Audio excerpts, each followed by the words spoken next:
Often what you hear about radial arm saws being obsolete is mostly due to them not being set up properly, improperly guarded. Other arguments might be that they take up enormous amounts of space. And so I'd like to share with what I've completed now is what I call a more organized radial arm saw cutting section that also includes a drill press to extend the tables. And the footprint is actually pretty small, and they share each other's table. And I'll show you some of the features I've added and why I think that the radial arm saw is a far superior machine to a chop saw. Now we have chop saws for sight, but I've got to tell you that the very simple, non-sliding, non-bevel type of miter saw I find to be bulletproof. The pull-out arm ones, we take them on site, but this one usually has the capacity of everything we need in the shop. It is, of course, just in line with the radial arm saw, and so it really, we can set that up for an angle. We can still do our square cutting there. Now all I've done to collect dust is I have piping, and it's really quite simple.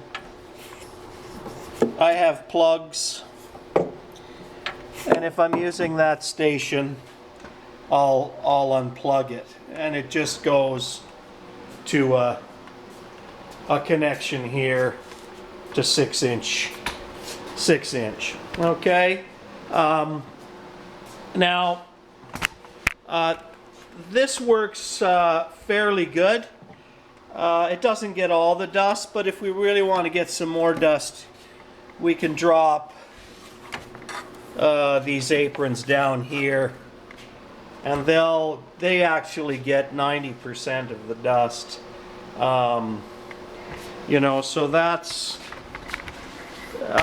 how we kind of deal with the chop station for this. So these just flip out of our way, and we're good to go. Now, as far as collecting for the radial arm saw, safety regulations, at least in the UK, is to have your saw blade return into a box. And all this is just a zero clearance top. You can see the saw blade just pops in there. There's a little side guard, the side guard here, and this runs back to a pipe back there, and of course we have a plug when not in use. If I want to increase air, I can drop that in. So air actually comes up right here. The reason we have that open like that is if we raise the blade and we need to shoot above. This whole thing is removable if we need to tilt the saw, and it stays put for 90-degree cuts. For the drill press, it's a Delta, and this table is exactly the same level. What's fantastic about these older presses is the heads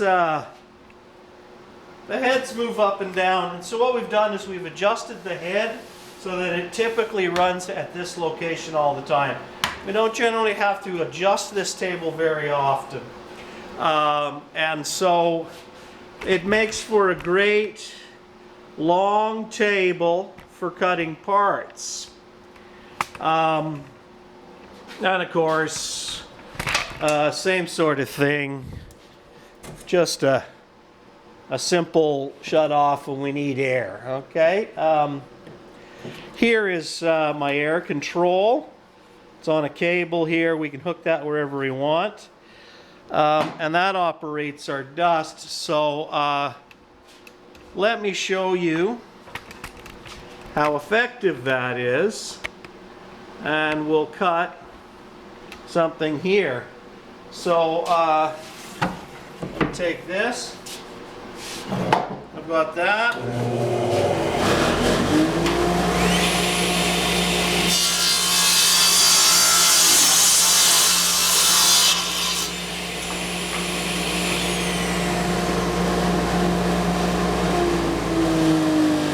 So it was pretty clean.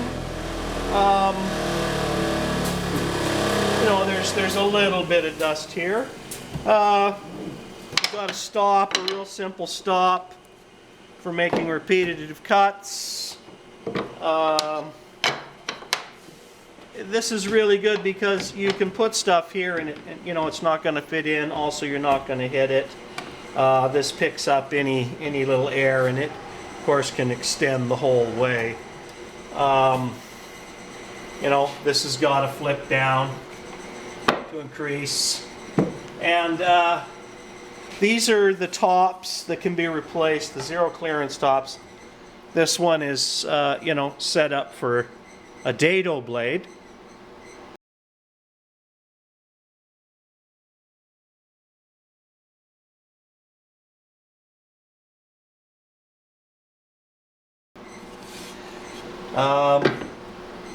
So anyway, that's the return box.